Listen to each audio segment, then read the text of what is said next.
হিমালয় কন্যা নেপালকে যেমন দুহাত ভরে প্রকৃতি তার রূপ দিয়েছে, তেমনি মুখোমুখি করেছে ভয়াবহ এক বাস্তবতার।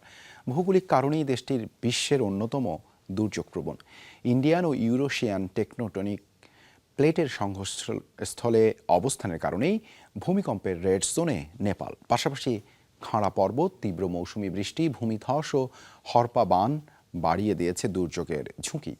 শঙ্কা আরও বেড়েছে জলবায়ু পরিবর্তনের কারণে হিমবাহ গলে। ফোটানোর ঝামেলা ছাড়াই নিরাপদ পানির জন্য ঘরে আনুন পিওরিট। কল করুন 16627।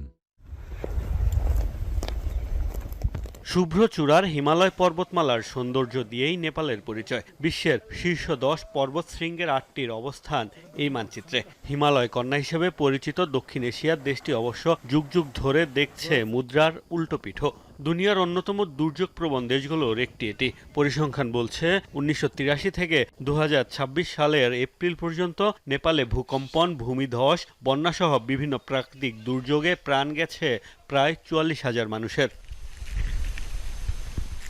দেশটির 99% প্রশাসনিক এলাকায় কোনো না কোনো দুর্যোগের ঝুঁকিতে রয়েছে। এর মধ্যে বন্যা 63.6% আর ভূমিধস 59.7% এলাকাকে প্রতিনিয়ত চোখ রাঙাচ্ছে। কিন্তু কেন এত বেশি প্রাকৃতিক দুর্যোগপ্রবণ দেশটি?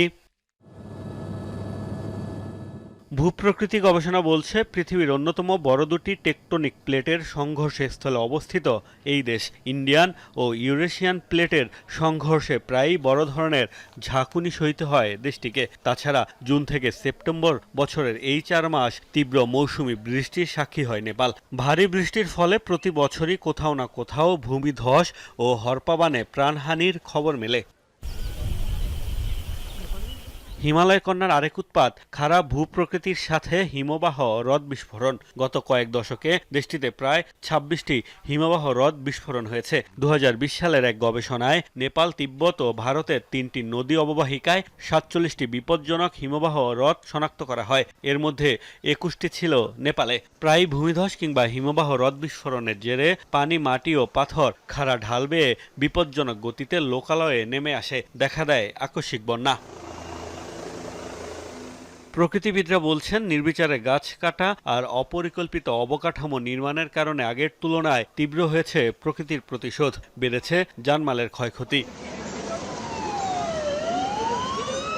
মোস্তফা মাহমুদ, যমুনা নিউজ।